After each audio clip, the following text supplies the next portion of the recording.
Okay, part two on what you might call sex and society and pornography and stuff like that.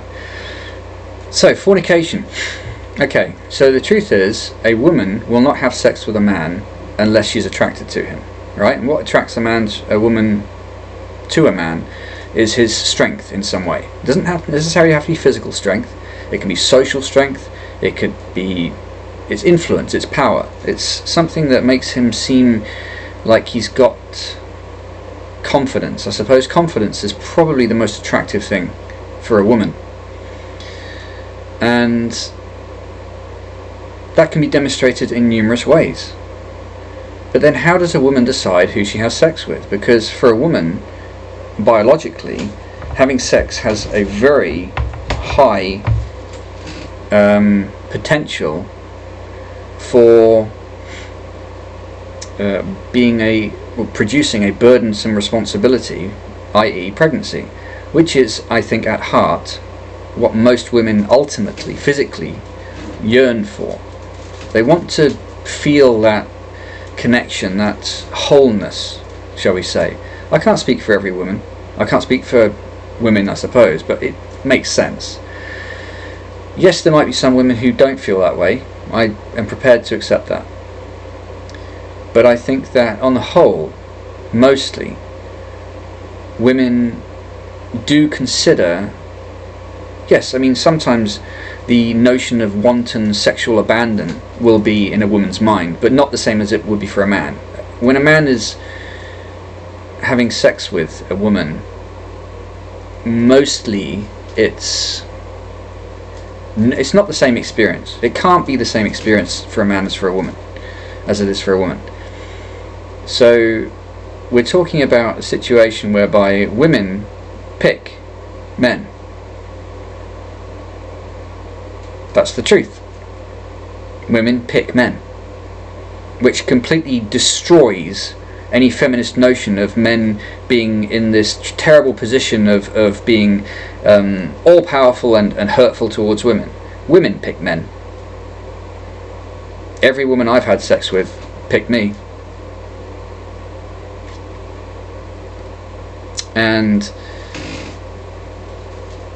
that is a burden, that's a responsibility for the man. He has to make himself attractive to a woman in whatever way is necessary.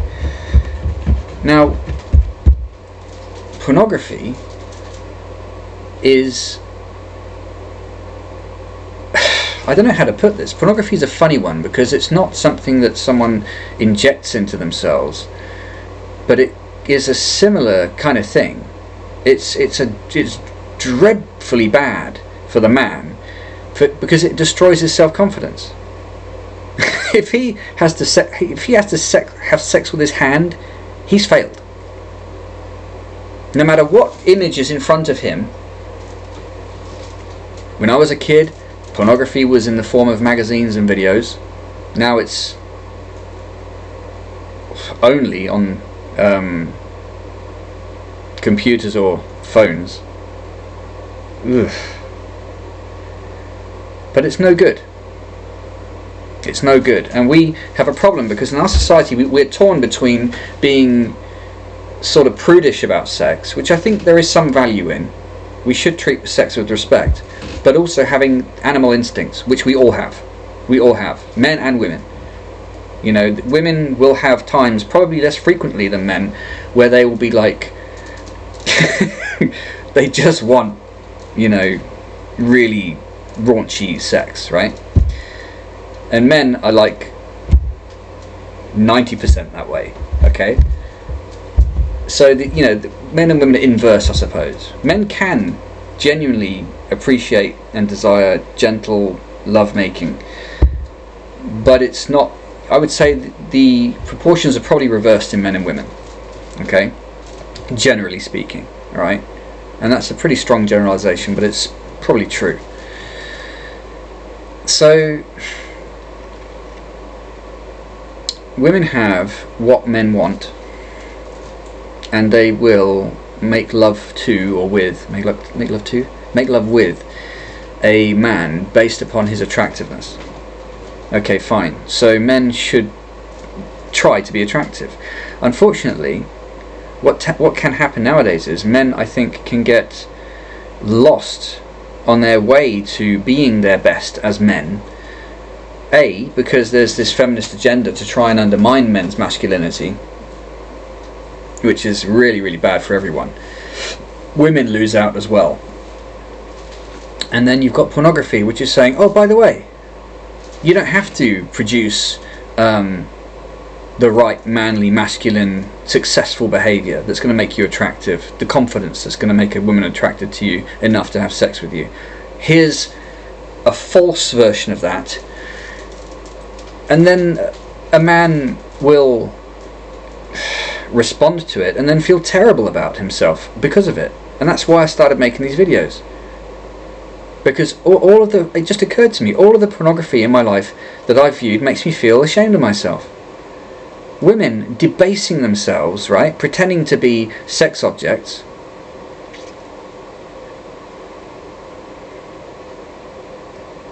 That's no good for anyone. It's not good for them. It's not good for anybody. And I can't sit here in a position of like innocence. I could argue that's the society I grew up in. But it's not good. And I don't like it. And I don't think it's necessary.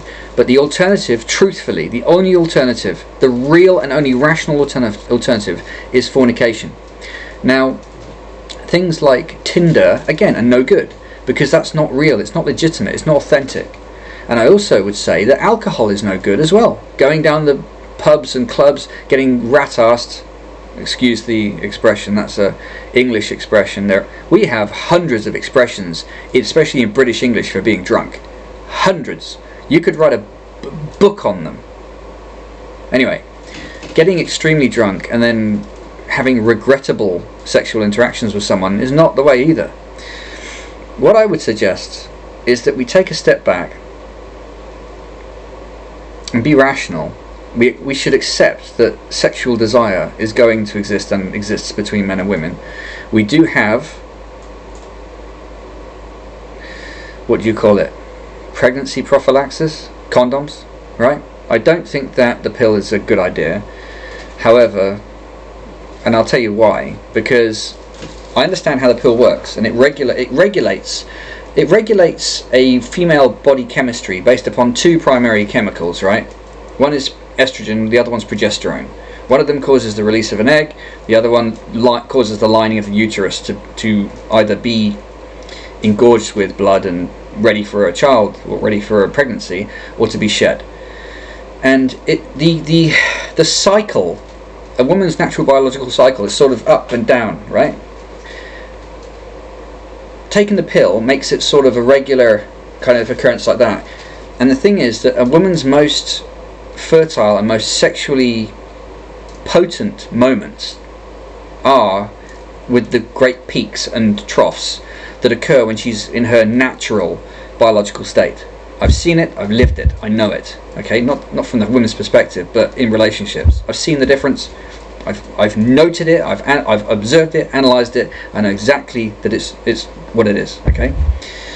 And that diminishes, it takes the edge off of a woman's sexual desire, generally. Maybe there are some examples where it doesn't, but it can't not. I've seen it.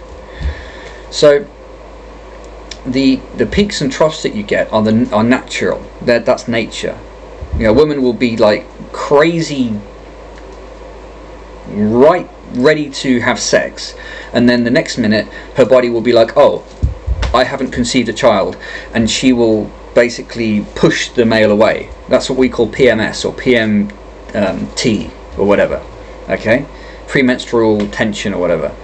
It's the woman's biology saying, I haven't been made pregnant by you, get out of my face. She doesn't know why she does it. A woman can't tell you, and she hates it, but it's nature. Alright? So what I think we need to have some way of accepting fornication in our society and not stigmatizing it. And this sucks for me to say, right? Because I like the idea of things being decent, shall we say, but sex is sex. It's going to happen. People want to have sex. So what does that mean for marriage and things like that? I don't know. This is a big topic to talk about, and I think that this discussion should be had and held. But pornography is not the answer. Maybe even fornication is not the answer in the greater picture of things, but I think temporarily it should be. But that doesn't mean that everyone should go around screwing everyone willy-nilly. I think that we just need to be more understanding of what sex is and what it isn't. And we need to really think about it. I mean, ultimately it's for procreation, it's to make children. But the urge from a male perspective is tremendously strong. And I don't like the idea of wasting my sexual potency through masturbation. I don't like it at all. I think it's beneath a man's dignity, which in a way makes me think, well, you know, women in a way should be responsible for helping us with that. Now that would cause people to say, oh, how horrible. However, I would suggest this: if a man is dealing with himself properly and his manhood properly, then there won't be any problem, because he'll be attracted to women anyway. That's my proposal. And that flies in the face of feminism. And I think that the prevalence of pornography is actually probably directly proportional to the effect, the negative effect that feminism has had on men and masculinity. I think it's ultimately a spin-off from feminism. So I would suggest that we need to get to grips again with what manhood is and what masculinity is, and get rid of pornography, because there are a lot of men out there right now who are exposed to pornography and whom it is harming. And women are also being, I think, deeply unsatisfied by this whole situation. I think that women would gladly involve themselves, ideally romantically, with men,